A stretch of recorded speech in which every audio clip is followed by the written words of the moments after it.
nakakatawa naman siya. Ibig sabihin, ako na ngayon si Mr. Atungang at ako na ngayon ang may-ari ng mga cockpit arena at ako na ngayon ang chairman ng Pitmaster.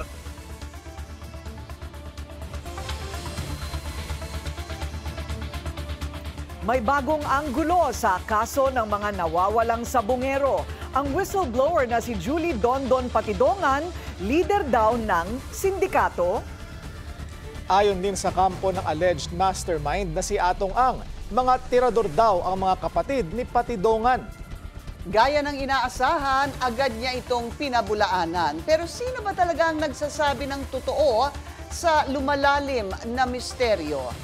Magandang gabi, ako po si Pinky Webb. Simulcast tayo sa DWAR, Abante Radio at 94.7 Melody FM. Ako naman si Willard Cheng. Mapapanood din tayo sa Beam TV 31, Signal Channel 24, Converge 74, Sky Cable Channel 33 at Samsung TV Plus. At ako si Corina Sanchez Rojas. Simulan na natin ang agenda.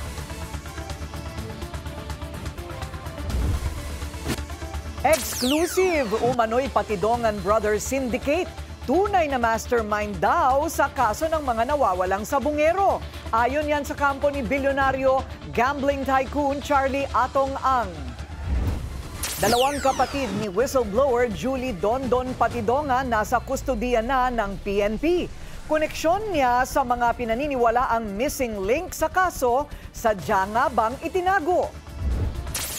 Senate Minority formal nang naghain ng resolusyon para buksan ang BICAM budget deliberation sa publiko.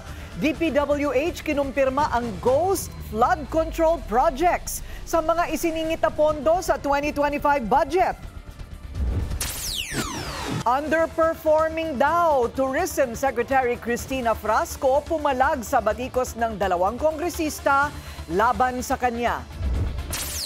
At Golden Globe at BAFTA Award nominee Dolly De Leon may bagong Hollywood project.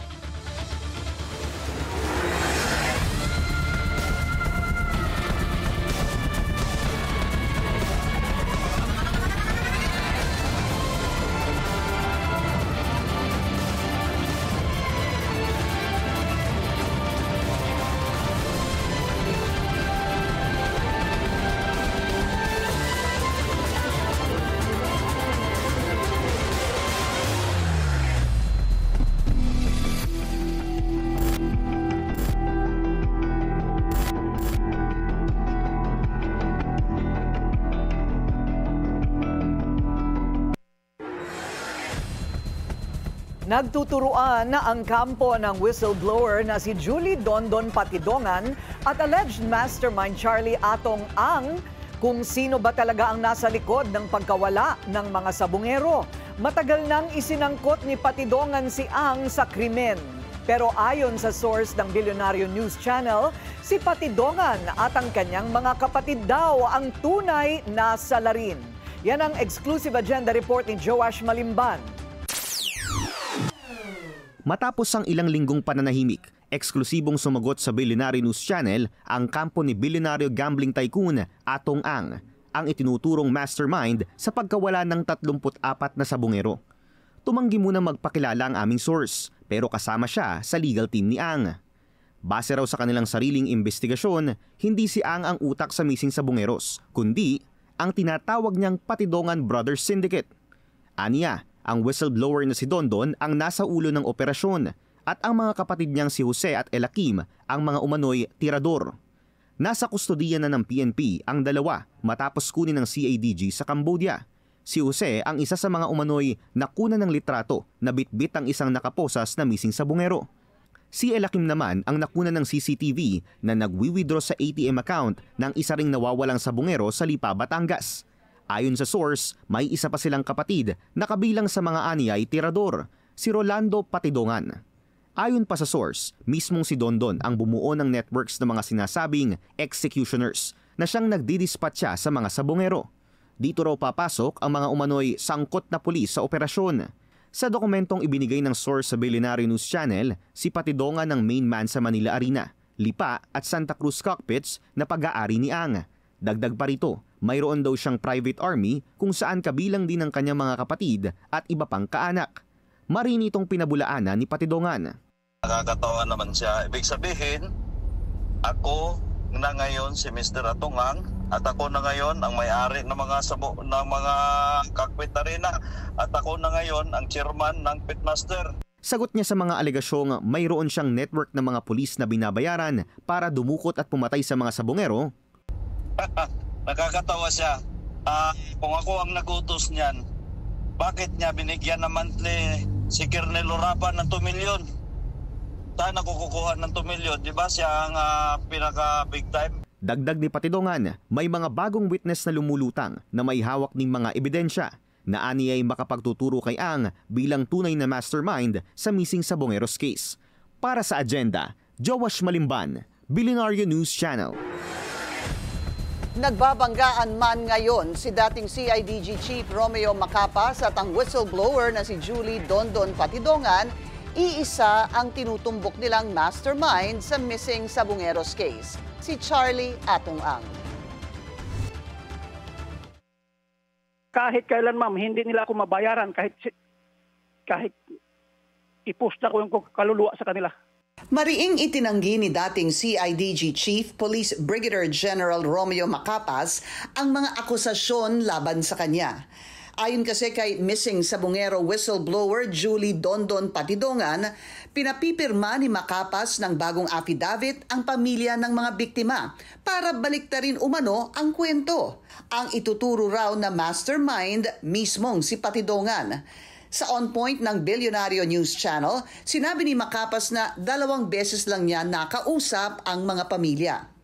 Nung una, nung pinangako ko sa kanila na yung missing na 2 tao na nakikita sa CCTV ay kukunin ko from the outside country.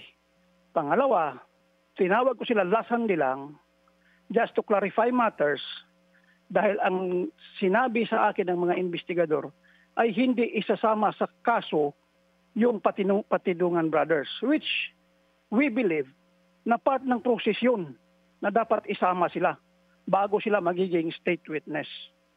So, wala akong kinausap na pamilya or sino man, napapirmahin sila ng affidavit kung ano-ano man. Siguro mayroong hindi lang na ipaliwanag sa kanila ng husto na prosecution yung mag-ask sa court na i-discharge ito as suspects and gagawin silang state witness. Ganun ang proseso ng batas natin po. Ayon kay Macapas, may 2 taong nakunan sa CCTV na nagwi-withdraw gamit ang ATM ng isang nawawalang sabongero. Sabi raw ni Patidongan, tauhan niya ang mga ito. Pero sa investigasyon, lumalabas na sila'y kanyang mga kapatid. Itong kaso na to ay inimbestigahan na before ng group of CIDG personnel. So when I assumed as the director, pina-review ko po yon. And isa doon sa interview ni Colonel Silvio na nakikita namin, sinasabi niya na kung makuha lang niya itong 2 na nakita natin sa CCTV, kung saan yung isa ay nagwi-withdraw sa pera ng ATM ng isa sa mga missing na sabongero at yung isa ay nakahankap, masosolve na niya ang kaso. So, from that information, we followed it up hanggang na-interview sa interview ni Dondon na mga tauhan niya yun at walang kinalaman. So, pinurso namin yung investigation, ma'am. We found out na itong 2 ito ay wala sa Pilipinas. We were able to get their identities. Sa Cambodia natagpuan ang 2 ayon kay Macapas at napauwi sa Pilipinas noong July 22. Yung isa ay si Jose Patidongan, na kapatid niya, at yung isang Ilakim Patidongan, na kung saan nung nakuha namin siya, ang hawak niyang passport ay Robert Bailon. So nung dinala namin sila sa Pilipinas, itong si Jose Patidongan, meron na po siyang warrant. Unfortunately, or fortunately enough, na yun palang warrant na yun ay may conviction na. So wala kaming magawa kundi sundin yung order ng court. Hinala ni Macapas na galit sa kanya si Patidongan dahil dito. Hindi ko maintindihan yung sinasabi niya, ma'am. Hindi ko maintindihan kung saan siya galing ng impormasyon na yan. In fact, yung mga kapatid niya kinuha ko sa Cambodia. I'm sorry, hindi makalabas yan, ma'am, kung hindi namin rescue. Tapos ganun ang gagawin niya sa amin. na sumama ang loob niya kasi ayaw niyang ma-filean yung kaso. Hindi kasi niya sinasabi na yung mga kapatid niya ay may warrant, yung una-una. At yung pangalawa, hindi pangalan niya, yung passport niya, hindi pangalan niya. Anong gagawin namin? Instruction ni Chief is filean ng kaso. Naniniwala si Macapas na susi sa investigasyon sa missing sabungeros ang Patidongan Brothers. Isa lang daw ang itinuturo nilang mastermind. Simula pa naman sa mga deklarasyon ni Dundon, it is Atong. Nauna na ang itinanggi ni bilyonaryo gambling tycoon Atong Ang na may kinalaman siya sa kaso ng mga nawawalang sabungero. Ebidensya na sana, naging bato pa. Bigong makakuha ng DNA profile ang PNP sa mga butong na-recover sa Taal Lake. May na-extract naman sa mga butong nahukay sa Batangas. Pero hindi naman ito nag-match sa mga kaanak ng missing sabungeros. Yan ang agenda report ni Francis Folve. Walang DNA profile na na-extract ang PNP Forensic Group mula sa mga butong na-recover sa Taal Lake, kung saan itinapon umano ang mga nawawalang sabungero. Kontaminado na raw kasi ang mga ito dahil sa matagal na pagkababad sa tubig. Pero 3 DNA profile ang nakuha sa mga butong na-recover sa sementeryo sa Batangas, 2 lalaki at 1 babae. Kaya lang, hindi ito tumugma sa 23 DNA samples na hawak ng PNP mula sa mga kaanak ng missing sabungeros. Dinipensahan naman ng PNP ang dating CIDG chief na si Romeo Macapas matapos siyang makaladkad sa issue. Hiniling ng ilang kaanak ng mga biktima na paltan na si Macapas bilang chief investigator dahil sa umano'y pagbagal at ilang kahina-hinalang galaw ng proseso. Nauna na rin sinabi ni Justice Secretary Boying Remulla na upon recommendation, may isang direktor sa CIDG na nasibak dahil meron daw itong ginagawang aksyon na posibleng makakompromiso sa investigasyon. Giit ni PNP spokesperson Jean Pajardo, hindi ito si General Macapas. Pero wala na siyang binigay na iba pang detalye kung may iba pang opisyal ng CIDG ang naalis sa pwesto kaugnay sa kaso. It's so unfair po, very unfair po on the part of General Macapas sa mga lumalabas po ngayong information na he is trying to muddle the investigation. But in reality, yung mama ay nagtrabaho lamang po. Yung mama hindi magsasalita po yun because he's not used to the limelight. So, I'm taking the cudgels on behalf of General Macapas and on behalf of the PNP organization. Kinumpirma din ni Pajardo ang pahayag ni Macapas sa exclusive interview sa On Point ng Billionaire News Channel kagabi na hindi siya sinibak. Bagkos ay nirequest niya kay PNP Chief Nicolas Torre na ilipat na siya sa pwesto. Kahapon, nag-assume na si Macapas bilang Regional Director sa Region 12 o SOC-Sargen. I would say this with all certainty, no one and nobody could dictate kay Chief PNP kung saan po dapat dalhin ang mga officer at saan po dapat pumunta ang mga officer. It was the personal request of General Macapas na mailipat po siya sa region, sa ibang region po para mag-RD po. Dagdag ni Pajardo, buo ang kumpiyansa ng Chief PNP kay Macapas. Malaki raw ang naging ambag ni Macapas sa pagkahuli kay dating Bamban Mayor Alice Guo at KOJC leader Pastor Apollo Kibuloy. Ngayon, focus na raw muna si Macapas sa mga hamon sa kanyang liderato sa SOC-Sargen. Partikular ang nagiging talamak na smuggling sa Mindanao at siguraduhing magiging mapayapa at maayos ang Bangsamoro elections. Para sa agenda, Francis Polbe, Billionaire News Channel. Hindi ako sugarol. Yan ang depensa ni AGAP Party List Representative Nicanor Briones matapos mahulikam na nanonood ng sabong habang may sesyon ng Kamara. May hamon din siya sa naglabas ng viral video. Narito ang agenda report ni Joan Manalo. Aminado si AGAP Party List Representative Nicanor Briones. Siya ang nakunan ng litrato at video na nanonood ng sabong sa kanyang cellphone habang nasa sesyon ng Kamara nitong Lunes. Pero itinanggi niya na siya ay nagsusugal. Kahit pa naman babatas, wala siyang e-wallet na kailangan para makataya sa online sabong. Totoo, hindi ako nag-uwi sabong. Sa totoo lang, may nag-message sa akin sa Messenger. So, tinignan ko lang naman. Hindi ko naman nakalain na meron palang magkukuha ng aking mga private messages. So, nagulat na lang ako dahil alam ko naman meron talagang hindi dapat tinitingnan, pero okay lang yon dahil malinis ang konsensya ko. Kinalungkot ni Briones na nahusgahan na agad siya bilang sugarol. Kahit pa kung papansinin daw ay hindi naman sabungan ang lugar na pinaglalabanan ng manok na pinapanood niya. Nahihiya rin daw siya dahil nadamay pa ang kamera. Hindi totoo. Kaya nga ako fake news eh. Kaya ako humarap sa inyo, ayaw kong madamay ang Kongreso.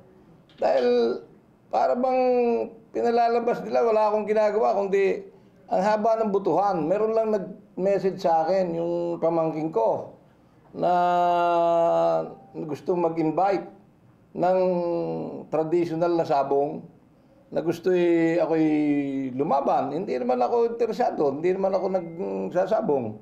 So, siguro, ako ang duda ko rito, may gusto sumabotay sa atin dahil tayo maraming nakakabangga. Ang aking number 1 nilalabanan, mga smuggler. Ipinakita rin ni Briones sa media ang link ng mensahe na kanya natanggap kung saan naka-embed ang video na naglalabang manok. Ito yung video na kung mapapansin niyo, hindi yan sabong. Ano po yan? Yung practice fight na nag-i-invite sa atin, walang tarian, walang tao. Tinignan ko lang dahil nag-ini-invite tayo. Nalabag man daw ang kanyang privacy, napatawad na niya ang kumuha ng litrato at hindi na siya maghahain ng anumang reklamo. Ipapaubaya na rin daw niya sa liderato ng Kamara kung mayroon itong gagawing aksyon laban sa kanya. Sa totoo lang, malinis ang konsensya ko. Hindi ako sabungero. Hindi nga ako marunong ng online. Wala akong GCash, walang lahat. Wala akong money transfer, hindi ako marunong. So, hindi ko alam kung sino may pakanan nito. Sana lumabas, magpakilala. Una, humingi siya ng pasensya sa akin. Ako naman, humingi ako ng pasensya dahil ang aking maraming naapektuhan dahil doon sa pagkakasagot ko doon sa messenger. Pero sabay sa paghingi ng tawad, hinamo ni Briones ang naglabas ng video at litrato na lumantad ito. Para sa agenda, Joan Manalo, Milyonaryo News Channel. Vice President Sara be dismissed!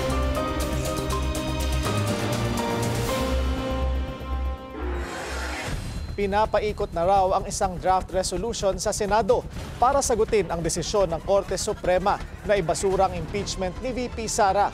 Ang detalye sa agenda report ni Hannah T. May kumakalat na draft resolution para linawin ang stand ng Senado tungkol sa impeachment ni VP Sara.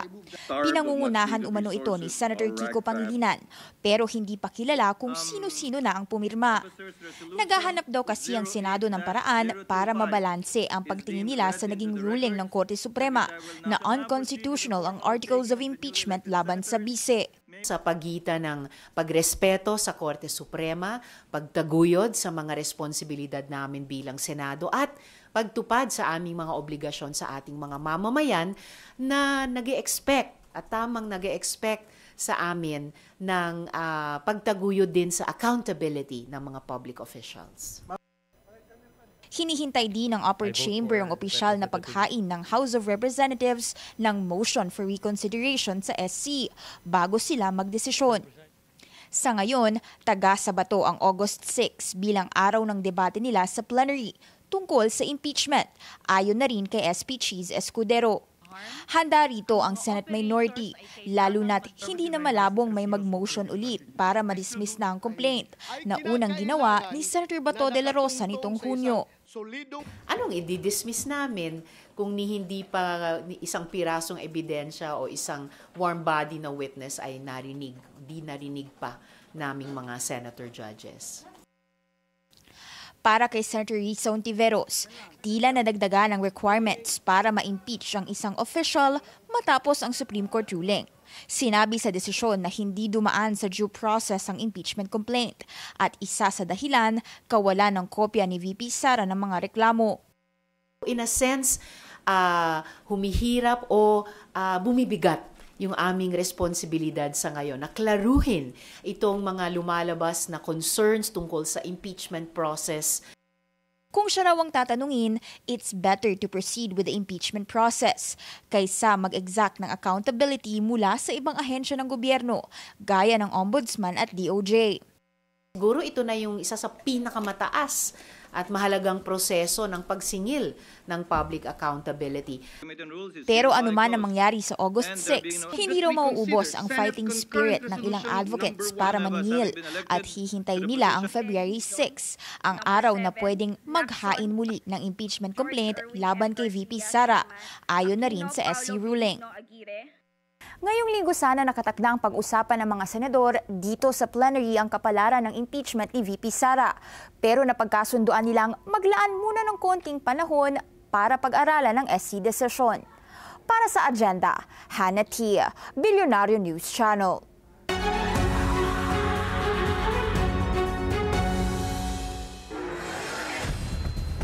Ilang araw na raw hindi nakakadalaw ang partner ni FPRRD na si Hanilet Avancenia sa kanyang detention facility sa ICC sa The Hague, Netherlands.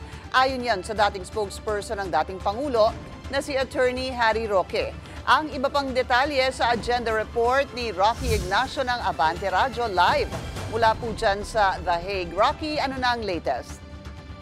Yes, magandang tanghali sa iyo mula dito sa The Hague. Pinky, hanggang sa kasalukuyan, ay wala pa rin tayo natatanggap na impormasyon tungkol sa kalagayan ni dating Pangulong Rodrigo Duterte na nakadetain sa detention facility ng ICC. Kanselado pa rin kasi hanggang ngayon ang sinasabing pagdalaw ng kanyang partner na si Hanilet Avancenia sa loob ng kulungan. Sa harap na rin ito ng report na di umano'y nabanggit ni dating Pangulong Duterte na dapat ay umuwi na si dating presidential spokesperson Harry Roque sa Pilipinas at harapin ang kanyang kaso. Narito ang report.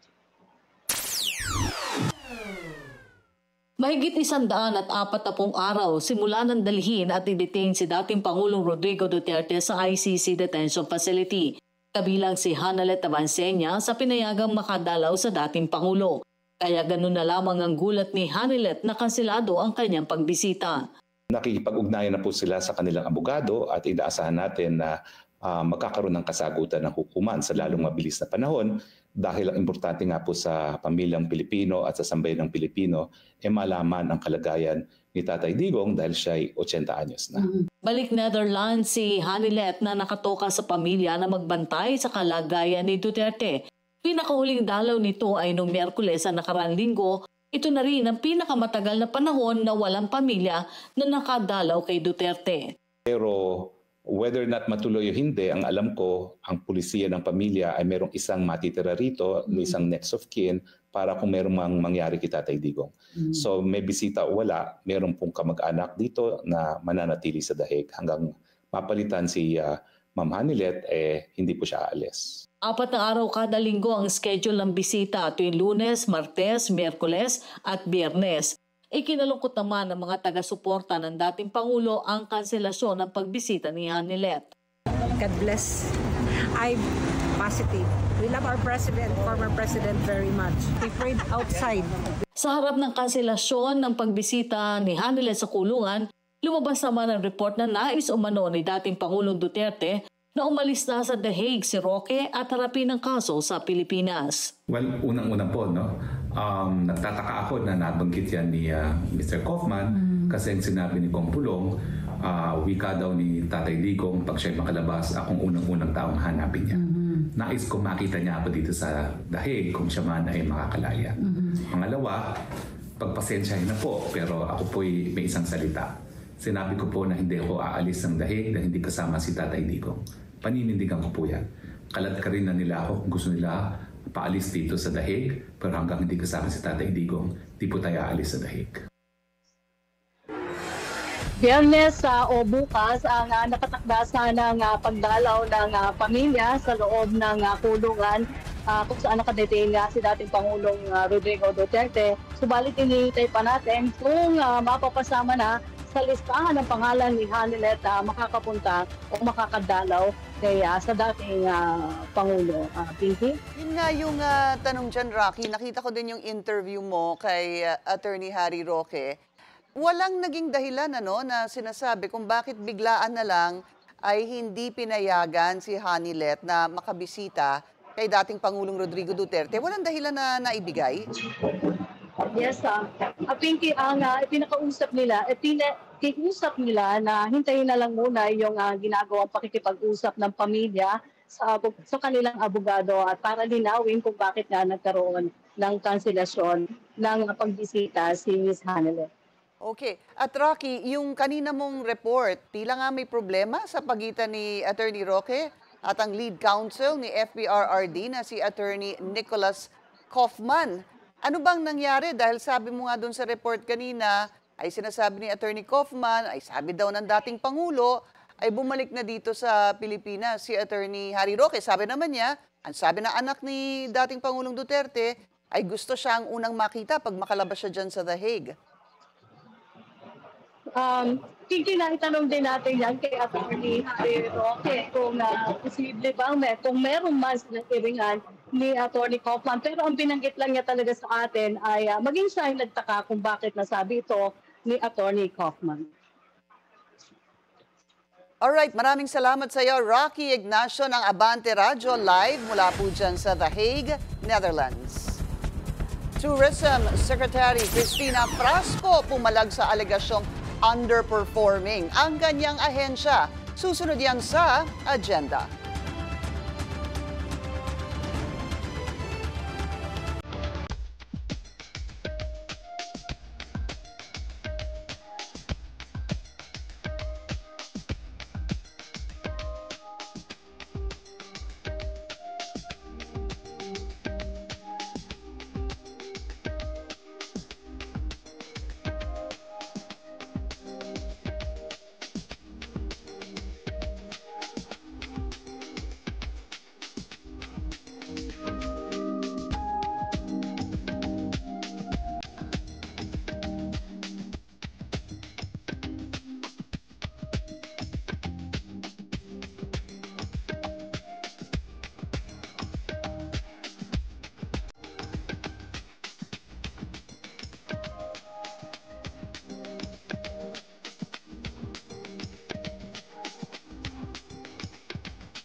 Traffic check muna tayo ngayong Huwebes sa EDSA Guadalupe. Gapang na ang mga sasakyan sa northbound lane. Moderate to heavy naman ang southbound lane.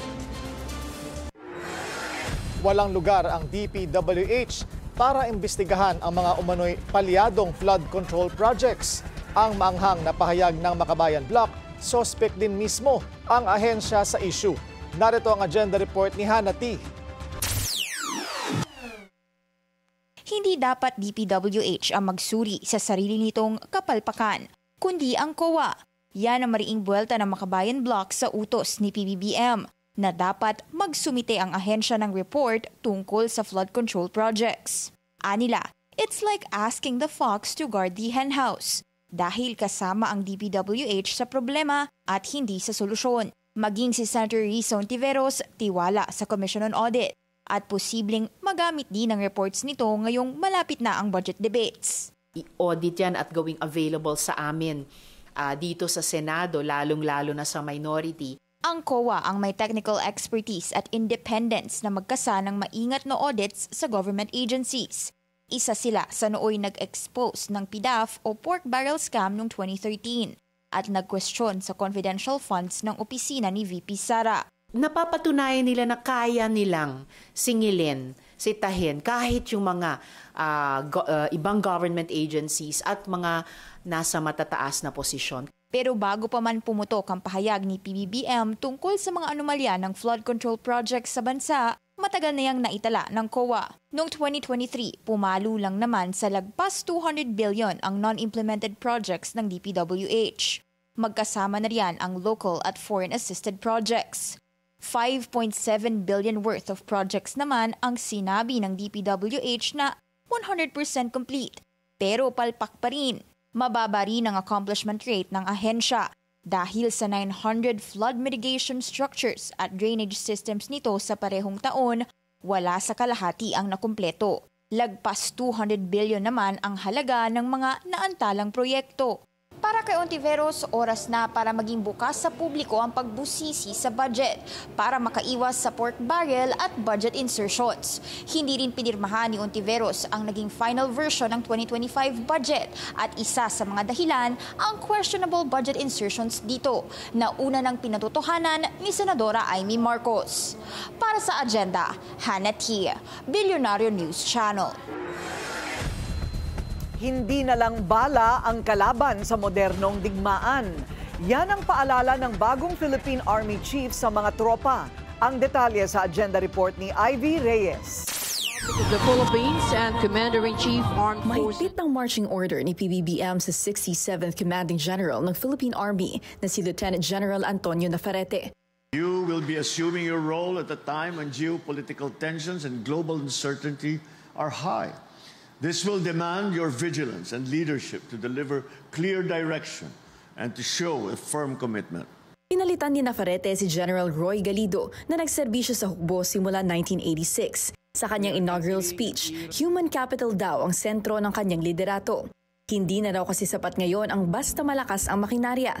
Sa harap daw kasi ng modern warfare kabilang ang cybersecurity threats, electronic at economic sabotage, susi raw ang isang malakas at matalinong Philippine Army.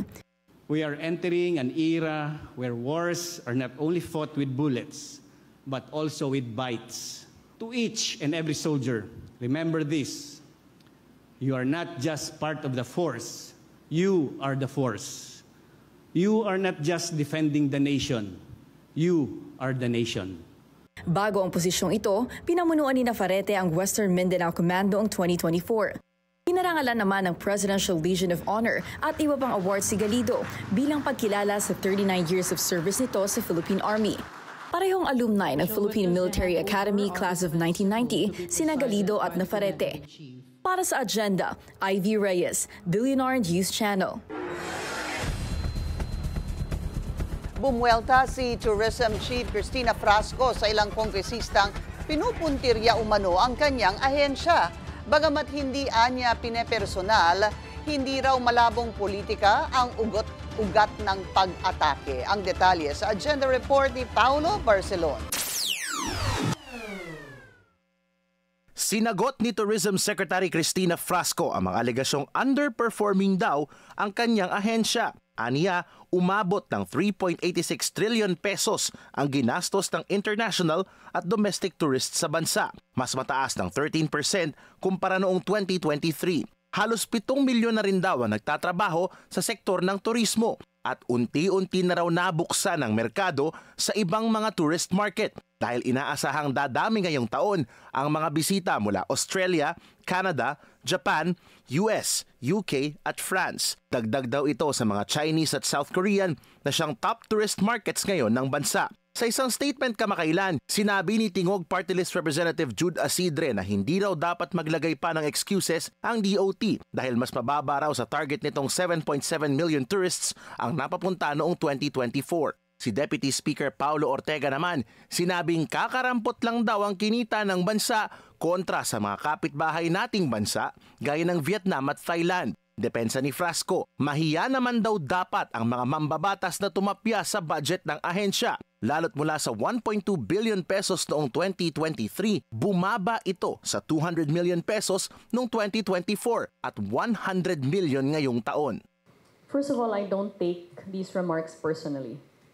Because when you say that the sector is not delivering, you're talking about over 6 million Filipinos working in the tourism industry and nearly 10 million more stakeholders across the nation. Really, that statement is a judgment on the service and sacrifice of tourism workers all over the nation. Ayaw niyang ikabit ang politika sa posibleng dahilan ng pagtapyas ng Kamara sa budget ng DOT. Pero hindi isinasantabi ni Frasco ang anggulong ito. Lalo't ang asawa niyang si Cebu Representative Duke Frasco ay kumala sa National Unity Party at hindi sinuportahan ang liderato ni Speaker Martin Romualdez. I certainly hope not. But the timing of the remarks that were broadcasted by the good gentleman from the House of Representatives, Isidre and Ortega, is quite suspect, considering that my husband, Congressman Duke Frasco, declared his stance as an independent member of the House of Representatives only 2 days before, or rather only a day before their remarks. Sa huli, hiling ni Frasco sa mga mambabatas, examine the full plethora of facts sa kanilang hiling na 3.5 billion pesos na budget. Kabilang dyan ang 500 million pesos nilang request para sa tourism promotions. Para sa agenda, Paulo Barcelon, Billionario News Channel.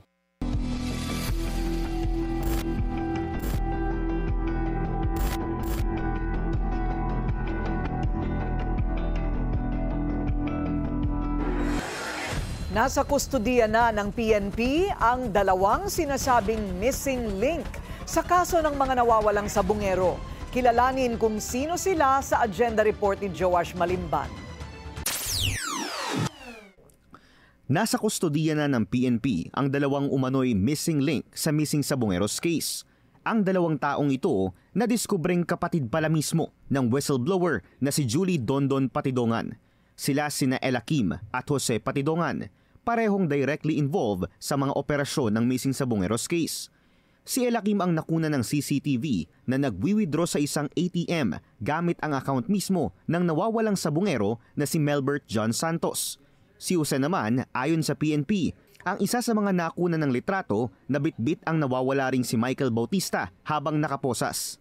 Nitong July 22, nakuha ng PNP ang magkapatid na Patidongan mula sa Cambodia at napag-alamang si Jose may conviction at nakabinbing warrant of arrest pala mula pa noong 2018. Ayon kay PNP spokesperson General Jean Fajardo, hindi kailanman binanggit ni Patidongan na kapatid niya ang dalawang taong iniimbestigahan ng CIDG. Isang bagay na agad pinabulaanan ni Patidongan. Kaya naman nakuha yung kapatid ko at dahil inopen ko yan kay Secretary Boying Remulla. Ngayon, nung nag-usap-usap kami ni Colonel Ali at nabanggit ko yun na sir, mayroon ng matinding ebidensya dahil yung nag-withdraw ng ETF, half-brother ko. Si Elakim ang tinutukoy ni Dondon. Eksklusibong nakapanayam kahapon ng Billionario News Channel si Police Brigadier General Romeo Macapaz, ang former CIDG director na personal na pumuntang Cambodia para makuha ang Patidongan brothers. Paninindigan niya, hindi sinabi sa kanya ni Patidongan ang kanyang koneksyon sa dalawang taong mayroon daw kritikal na koneksyon sa missing sabungeros case. Karoon ng issue yan dahil nung pagdating ng Patidongan brothers dito sa Pilipinas na kinuha namin sa labas ng bansa. Kasi unang-una, yung sa pinag-i-interview si Dondon na sinasabi niyang mga tauhan niya sa social media, sinabi niya, mga tauhan niya yung nag-withdraw ng pera sa ATM at saka yung nakita sa CCTV na kasama yung nakahandcuff. So we conducted research and we found out na mga kapatid niya yun. Pero sagot ni Patidongan, pangalawang meeting, kasama na yan si General Macapas. Noong time na yon, nandun kami sa DOJ, nabanggit ko rin ulit, nagulat din siya na ang akala niya hindi alam ni Suje. Ngayon, noong binanggit na naman ulit na sino ba ang kukuha, instead na kami dalawa ni Colonel Ali, Gans Ali, nagpresenta siya na siya na lang daw at kasama yung team niya. Mayroon pa nga siyang binanggit, paano yung travel order ko, sir? O, hindi pa napirmahan. Ang sabi ni Sir Boying Remulla, walang problema. Itatawag ko doon sa kapatid ko. Ani Patidongan, nasaktan siya sa naging aksyon ng CIDG matapos umanong pagplanuhang kasuhan ang kanyang mga kapatid. Dagdag pa dyan ang umano'y pagpapapirma ng affidavit sa pamilya ng missing sabungeros na gusto siyang idiin bilang mastermind sa krimen. Paliwanag ng PNP, Parte ito ng proseso para maprotektahan ang mga taong kritikal sa investigasyon. Ngayon, anong tanong, bakit kailangan kasuhan? Sinagot na po natin yon para later on, they can be discharged as state witness. Ano po ba yung mga requisite? Bago po ang isang individual na kasama po dito sa kaso na ito ay ma-consider na state witness po. Unang-una po, either is an absolute necessity doon po sa kanilang mga testimonya.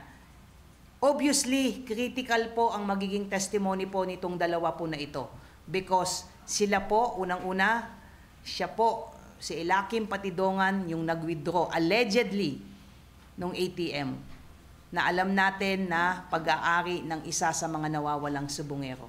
Kinausap ng Billionaire News Channel ang isa sa mga pamilyang tinawagan umano ng CADG na nagsasabing kakasuhan si Patidongan. Ani Ryan Bautista, walang kahit anong paliwanag siyang natanggap kung bakit dapat kasuhan ang kanilang testigo. Basta ini-insist nila sa akin, isa raw po si Don Patidongan sa kakasuhan. So siyempre, mag-iisip ako, bakit naman kakasuhan yun? Anong cause? Samantalang po pagdating sa case namin, wala naman po kinalaman si Don Patidongan sa dapat kasuhan. Kaya doon po ako nag-trigger. Police Major Mang Osan po ang nagsabi sa akin at ang sabi niya sa akin utos lang na nakakataas. Sa kasalukuyan, mayroon ng commitment order si Jose Patidongan sa New Bilibid Prison para harapin ang kanyang kaso. Mananatili naman si Elakim sa kustodiya ng CADG. Paninindigan ng PNP, lahat ng operasyon ng CADG ay isinagawa within the bounds of law. Patuloy rin daw silang tututok sa investigasyon para maibigay ang hustisya sa mga pamilya ng missing sabungeros. Para sa Agenda, Joash Malimban, Billionaire News Channel.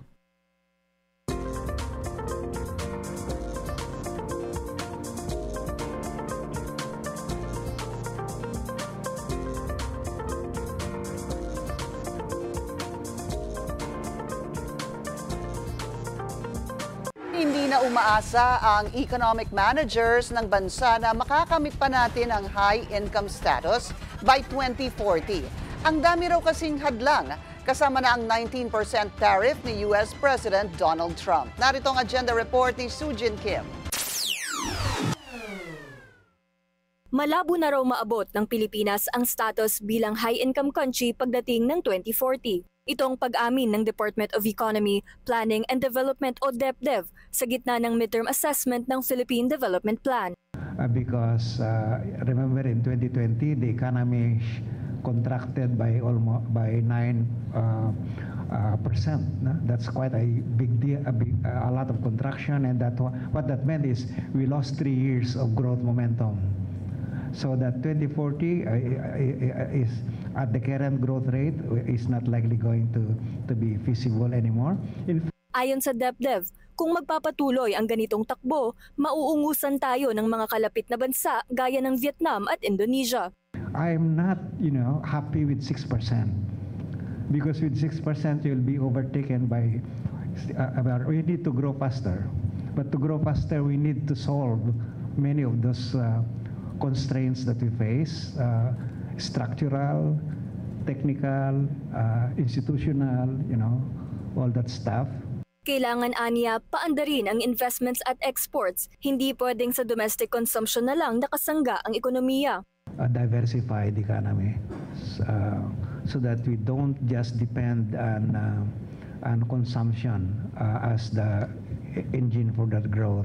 If the global economy will recover from its doldrum, and then we should be able to benefit from that. No? Kasabay nito, umaasa ang gobyerno na tataas ang exports ngayong taon matapos ang biglang pagsikad ng June exports na itinuturing na front-loading bago magtaas ng taripa ang US sa Agosto. Now, we expect, I think that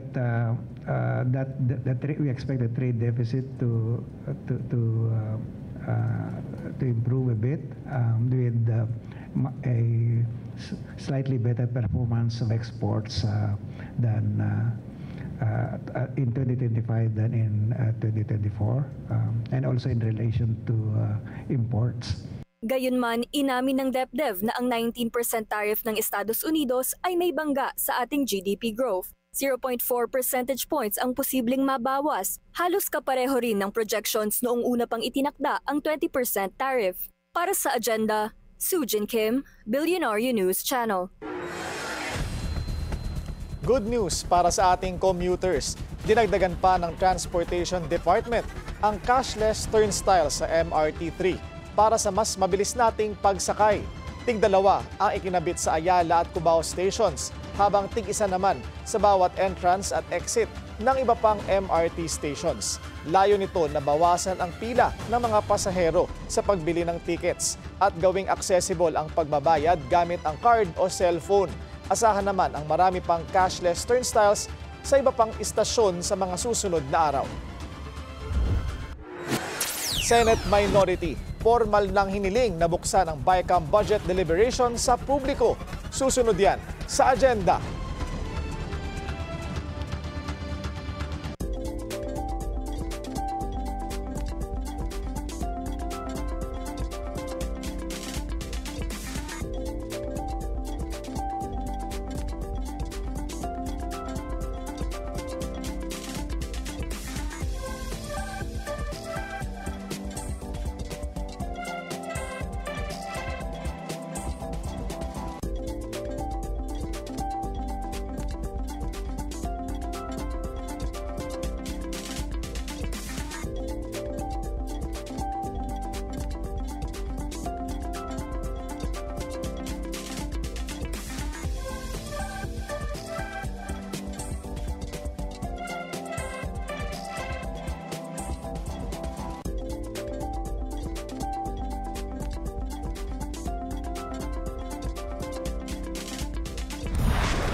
Traffic check ulit tayo sa EDSA SM. Mega Mall naman bumper to bumper ang mga sasakyan sa northbound lane. Moderate to heavy naman ang southbound lane. Formal na ang naghain ng resolusyon ang Senate Minority para buksan ang BICAM budget deliberation sa publiko.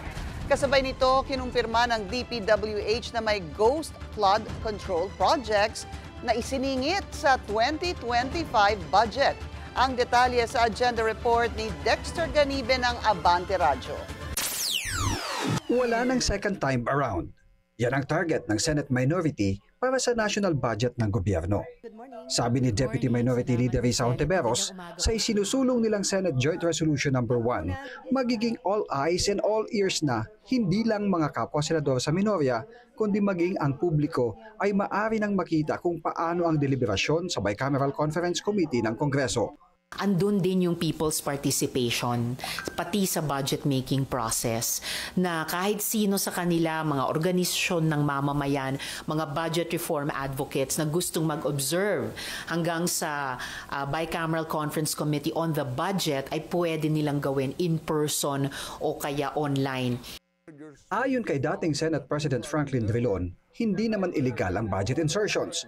Nagkakaroon na lang anya ng anomalya at korupsyon kapag kumobra na ng kickback, tongpats o pang-afford the boys mula sa budget ng government projects ang mga politiko na nagsulong ng budget insertion para dito.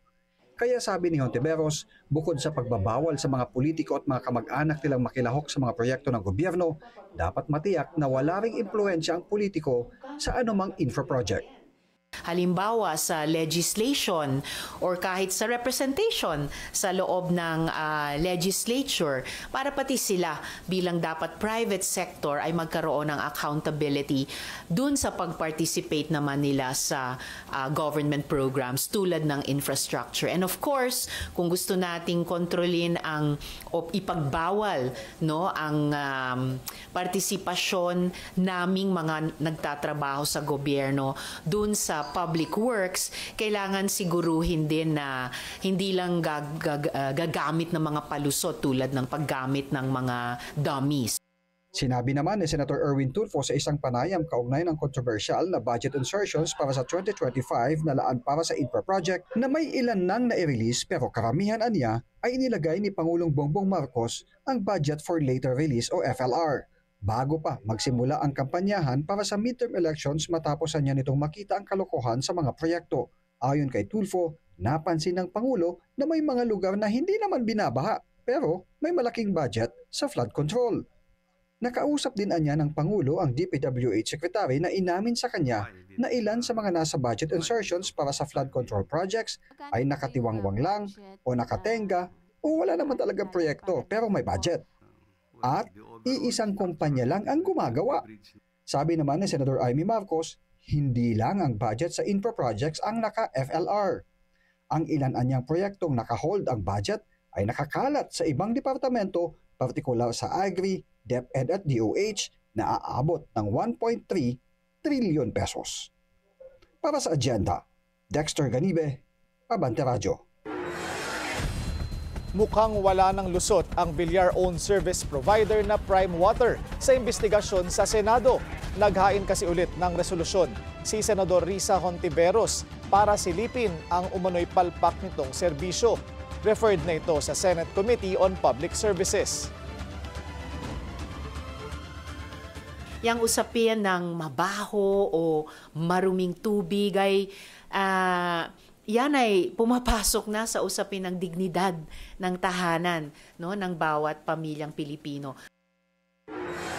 At kahit kapwa senador ang magkapatid na Mark at Camille Villar, umaasa pa rin si Hontiveros na makakakuha siya ng suporta mula sa Senate majority.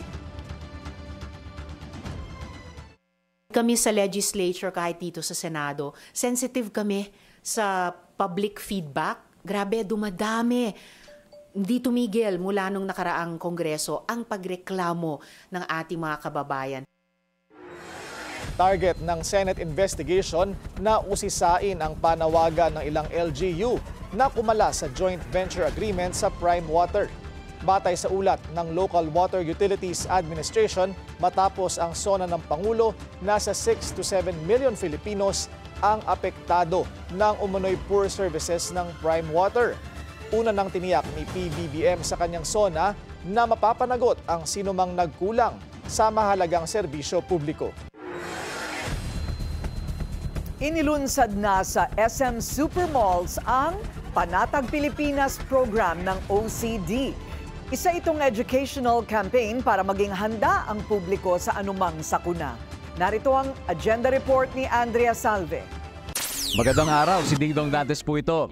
Mapapanood na sa lahat ng SM Cinemas nationwide ang public service videos na hinanda ng Office of Civil Defense sa ilalim ng kanilang Panatag Pilipinas program.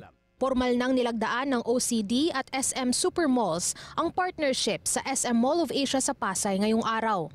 Ang Panatag Pilipinas ay isang risk communication advocacy campaign na focused sa disaster preparedness. Bahagi ito ng 8-point socio-economic agenda ni PBBM.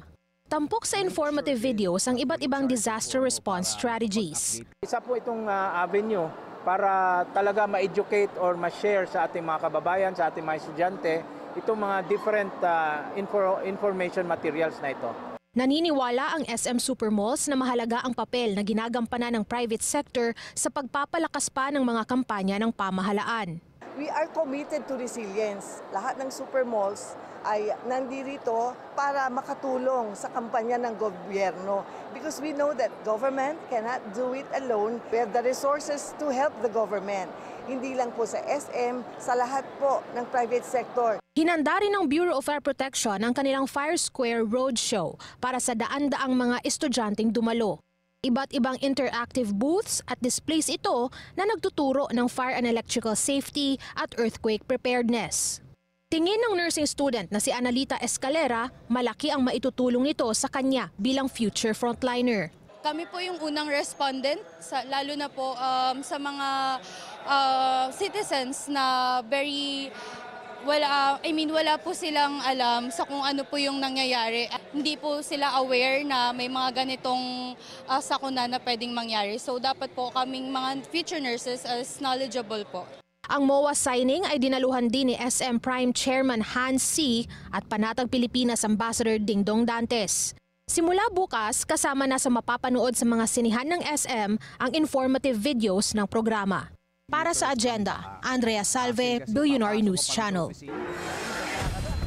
Mental health matters, kaya iba't ibang intervention ang isinusulong ng pamahalaan para maitaguyod ito. Narito ang agenda report ni Pierre Pastor. Kasi tumataas talaga yung cases of depression, tumataas din ang cases of yung tinatawag nilang pediatric suicide sa elementary schools, bumabata yung mga nagpapakamatay.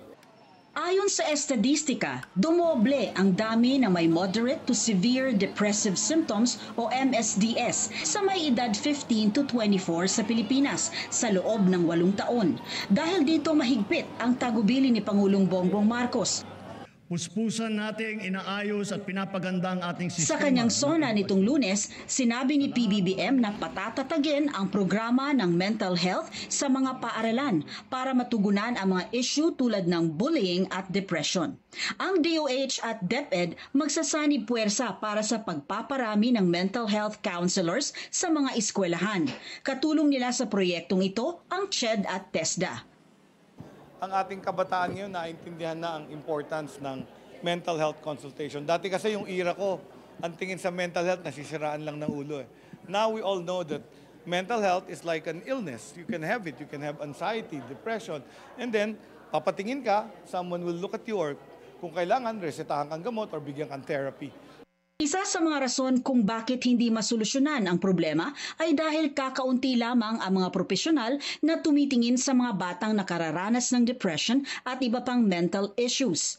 Batay sa datos ng DepEd Government Manpower Information System ng CHED, kulang ang counselors noong March 2024 dahil konti lang ang nakapagtapos sa kursong ito at nakakuha ng guidance counseling license.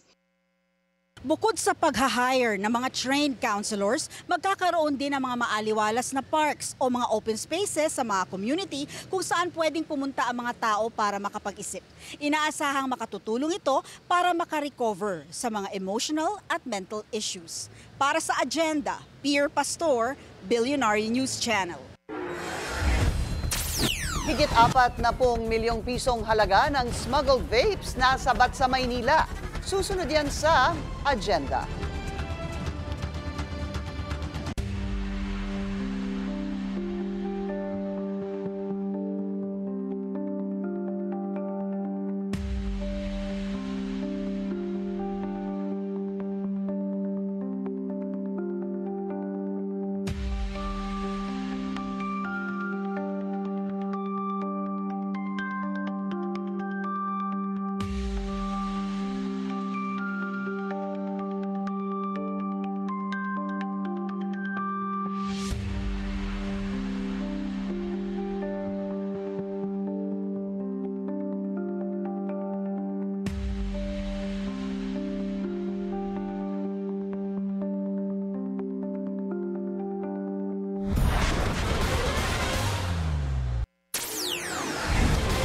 Isa pang traffic check ngayong Thursday rush hour sa EDSA White Plains, moderate to heavy ang daloy ng mga sasakyan sa northbound lane.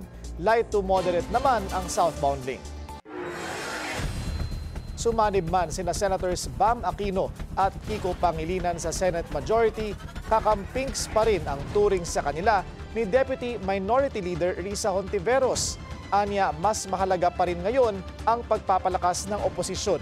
Narito ang agenda report ni Hannah T.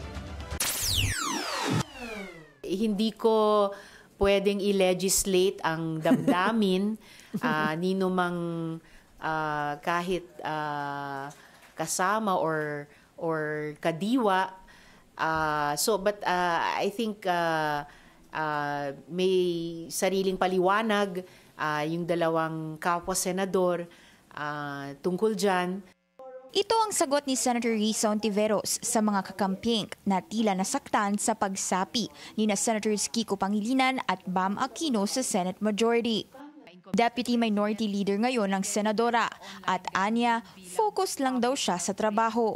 I still consider them allies and ang priority ko mula sa loob ng United Minority, kaming 5, patuloy akong kikilos para palakasin ang oposisyon sa labas ng Senado. Itinalagang chairman ng Committee on Basic Education si Aquino at kahapon nilinaw na niya ang kanyang paninindigan. Masaya raw siya sa sona ni PBBM, lalo na't isa sa tinutukan nito ang education sector. Yan ba'y pagpapatunay na sinusuporta niyo si Pangulong Marcos? Mr. President, para sa edukasyon lahat tayo kailangan magtulungan. That's been my position ever since. At kahapon po, I was pleasantly surprised na nakaready na po yung speech ko . Kaya parang bumingo po talaga tayo. Ang rami po dito nabanggit po nung Monday. We're very thankful for that. Si Pangilinan naman ang itinalagang Agriculture Committee Chair. Nakisama ang dalawa sa joint formal resolution na hinain ng minority para gawing transparent ang BICAM o closed-door meetings ng Kongreso pagdating sa national budget. Masaya ako na bukod sa aming united minority, meron pang mga colleagues kahit mula sa majority na pumirma din. Sa ngayon, hindi pa ito maituturing ni Ontiveros bilang posibleng trend nilang tatlo. Pero anya, kung paraan ito para mapalakas ang oposisyon, bukas siya rito. Para sa Agenda, Hannah Tia, Bilyonaryo News Channel.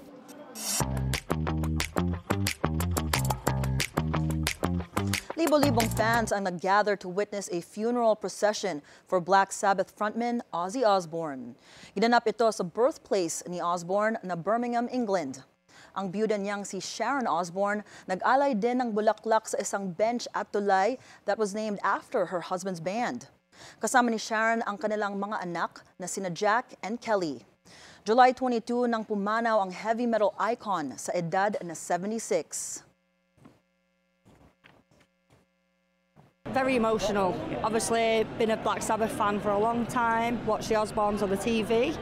So we've grown up with these being in our homes, so they're like our family, you know?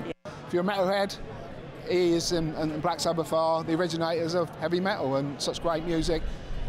And he dared to be different because he was different.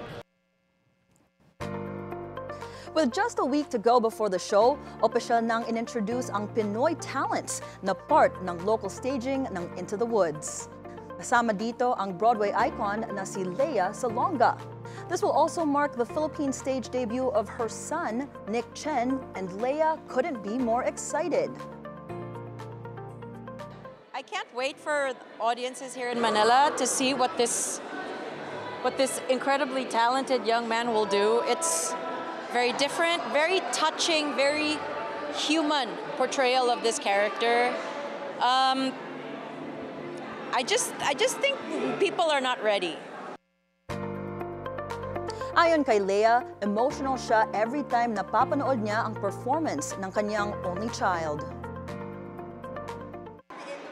And I end up crying at the end of the day, and it's like, it's my goal. That's my job. That's my child. Make her cry. That's my.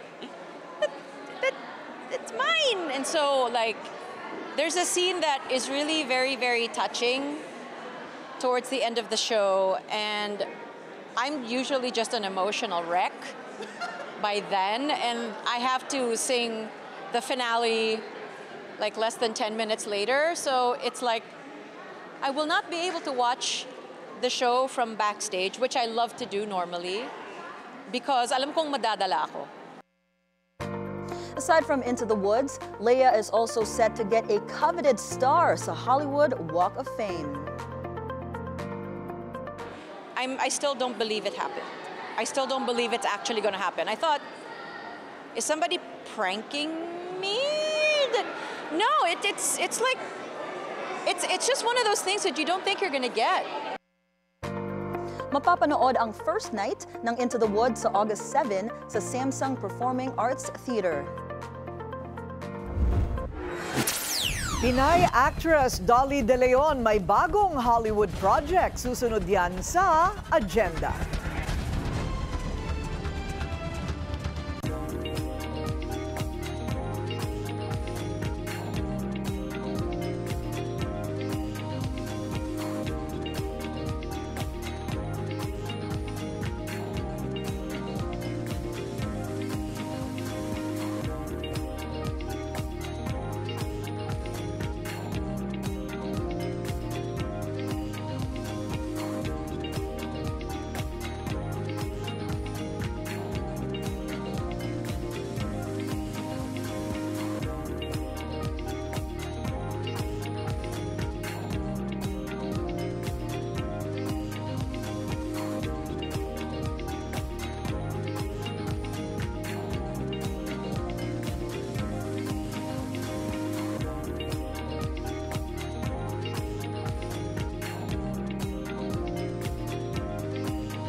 Traffic check ulit tayo. Sa Elliptical Road sa Quezon City, mabagal ang daloy ng mga sasakyan galing ng Kalayaan Avenue. Light naman ang kabilang lane. 4 na Korean national na sangkot umano sa scam operations timbog sa Pampanga. Narito ang agenda report ni Andrea Salve. Sabay-sabay na dinampot ng Bureau of Immigration ang 4 na Korean nationals na ito. Timbog sila sa gitna ng kanilang scamming operations sa isang bahay sa Clark Freeport Zone sa Angeles City, Pampanga. Nagpapanggap daw na travel agents ang 4 at nag-aalok ng mura pero peking travel packages gamit ang peki ring mga website. Ito pong mga biktima nila ay nagugulat po dahil pag check po nila doon sa kanilang mga bookings. Wala pong mga bookings na lumalabas at yung mga inihulog po nila o inilagay po nila na pera doon sa account, doon sa website na kanilang pinuntahan ay nawawala na po. Kita rin sa tinutuluyan ng suspects ang mahahabang wires ng internet routers at multi-monitor setups na kanila raw ginagamit sa operasyon. Ayon sa BI, labag ito sa kanilang hawak na visa at ang isa sa kanila, overstaying na raw sa Pinas. Patunay din daw ito sa tumataas na kaso ng illegal online activity sa bansa. Ng mga ilang illegal aliens dito, maaari dahil ang mga online illegal activities na ito ay napakadali nang gawin dahil maaari nilang gawin ito sa loob ng mga tahanan nila, patago, even inside the moving car, maaari nilang gawin ito. Pero pagtitiyak ng BI, nakikipag-ugnayan sila sa mga otoridad abroad para mabilis na matunton ang foreign online criminals. Katuwang na rin ang iba pang law enforcement agencies. Nahaharap sa deportation proceedings ang mga nahuling suspect. Ang PNP Anti-Cybercrime Group naman, hinuli ang isang lalaki na nagbebenta ng text blaster machine. Ayon kay PNP ACG Chief Bernard Yang, galing sa Pogo ang gadget at inaalok online sa halagang 30,000 pesos kada piraso. Timbog ang suspect sa ikinasang entrapment operation sa Taguig. Para sa agenda, Andrea Salve, Billionaire News Channel. Smuggled vapes na nagkakahalaga ng higit 40 million pesos nasabat sa Maynila. Galing daw ang shipment sa China. Nagbabalik si Andrea Salve para sa detalye. Kahon-kahon ng umano'y smuggled vape products ang nasamsam ng Bureau of Customs sa Manila International Container Port. 81,000 pieces daw ito ng flavored vapes na tinatayang aabot sa 40.5 million pesos ang halaga. Pagmamayari ito ng isang dry good trading company at hinalo sa mga sako ng paraffin wax at iba pang mga produkto. Misdeclare din ang mga shipment ayon sa BOC. At gaya ng mga naunang nasabat na vape products, galing daw ito sa China. Bukod sa red flag siya doon sa mga sa kanyang deklarasyon, sa kind of consignee na meron siya, which is usually a sole proprietorship trading company that brings in multiple goods. May reliable intelligence information kami nakuha sa isa sa aming mga reliable assets. Mayroon pang health warning ang packages ng mga produkto na maaari raw na sinadya para magmukhang lehitimo. Papatungan pa nila to, if there's a usual markup, lalaki pa tong amount na to. Hinaina na ng warrant of seizure ang detention ng mga shipment. Unang violation din daw ito ng consignee, pero ngayon kanila na rin daw bina-background check ang mga dati nitong importations. Gumugulong na rin ang case build-up para matukoy at mapanagot ang mga nasa likod ng iligal na mga shipment. Para sa agenda, Andrea Salve, Billionaire News Channel. Sa ika-35 taon ng Toyota Motor Philippines Foundation, it's not just looking back, it's driving into the future. Sa ilalim ng pamumuno ni Bilyonaryo Alfred T., pinalalawak ng foundation ang misyon nito sa pagkakaroon ng bagong pillar. Alamin kung ano yan sa agenda report ng ating mobility correspondent G. Baroga. Mas paiigtingin pa ng Toyota Motor Philippines o TMP Foundation ang ambag nito sa lipunan sa pamamagitan ng Mobility Plus. Ang ika-5 advokasya nito na layong tumugon sa ilang mga problema ng bansa. Dagdag ito sa 4 core areas ng foundation na health, education, environment, at community service. Bahagi ang Mobility Plus ng vision ni Bilyonaryo at Toyota PH Chairman Alfred T. to help move not just people but possibilities. In synergy with other pillars, it will be instrumental in creating bigger impact through the mobility of people, mobility of things, mobility of information, and mobility of free and creative ideas for many Filipinos.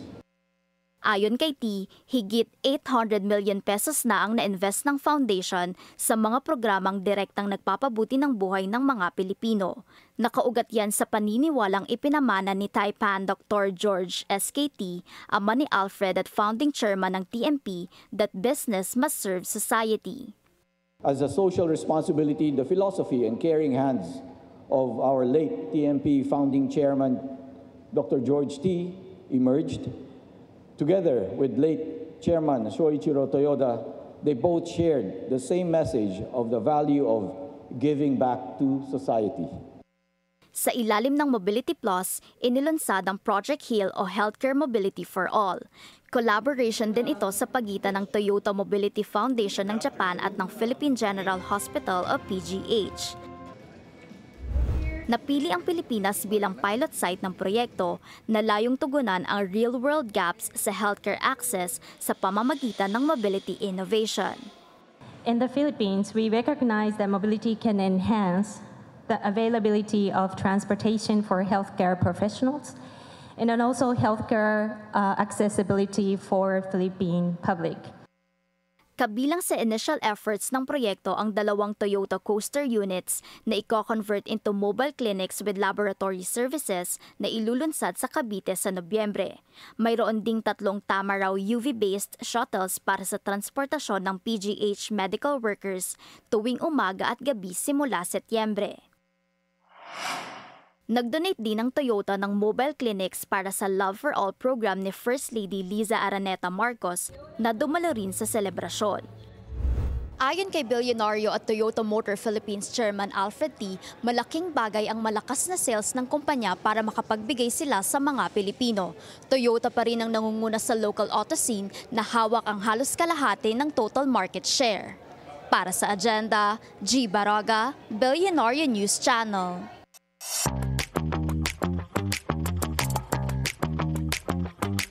Even if they have different views in politics, united sa isang event ang some of the most prominent names in Philippine politics.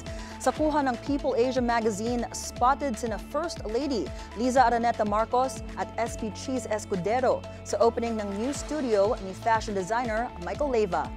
Dumalo rin si Josh, ang eldest son ni media personality and former presidential daughter Chris Aquino.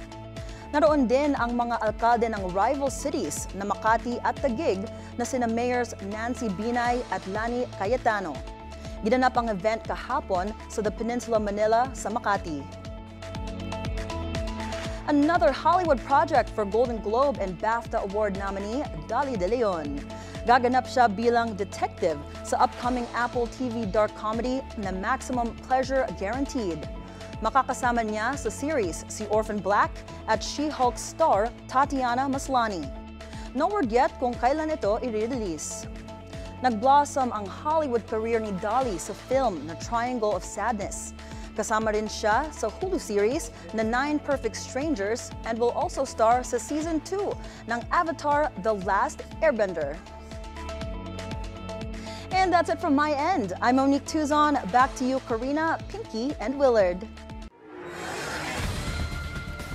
Thank you. And congratulations to Dali De Leon. Wow, Ano yung sabi Filipina. mo na panood mo, Papa? Ano yung suggestion 9 Perfect Strangers. Kasama niya si Nicole Kidman. Wow. Yeah, and she's part of the main cast. Oo, Napanood mo na? Hindi pa. I-add ko na yan sa to watch. Eh, paano? Busy kasi ka sa mga anak mo. Oo nga. Coco Nakita ko Melon. na nanonood ng sabong kanina eh. Ay! Oy, hindi ah. Hindi yan bawal dito. Coco Melon.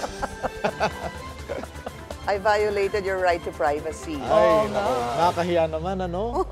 Masyadong private kasi ang Kongreso eh. Oo nga. Willard, is that you?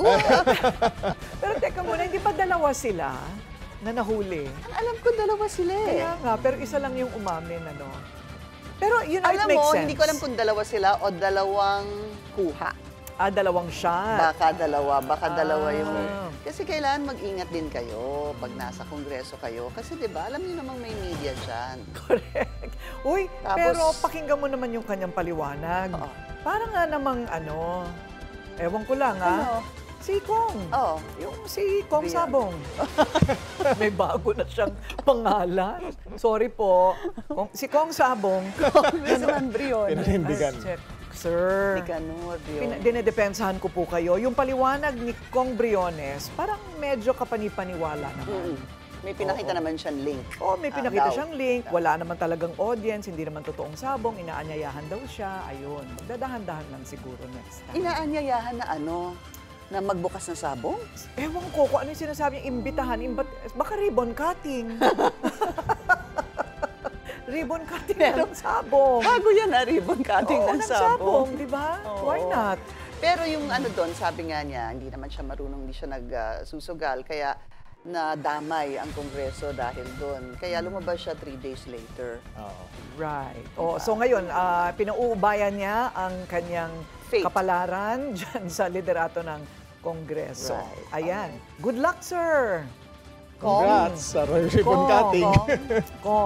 Kong Briones. Yes. Ayan. Yan po ang ating agenda ngayong gabi. Ako po si Pinky Well. Ako naman si Willard Seng. At ako si Corina Sanchez Rojas. Sa bawat issue may anggulo. At ang balita may agenda.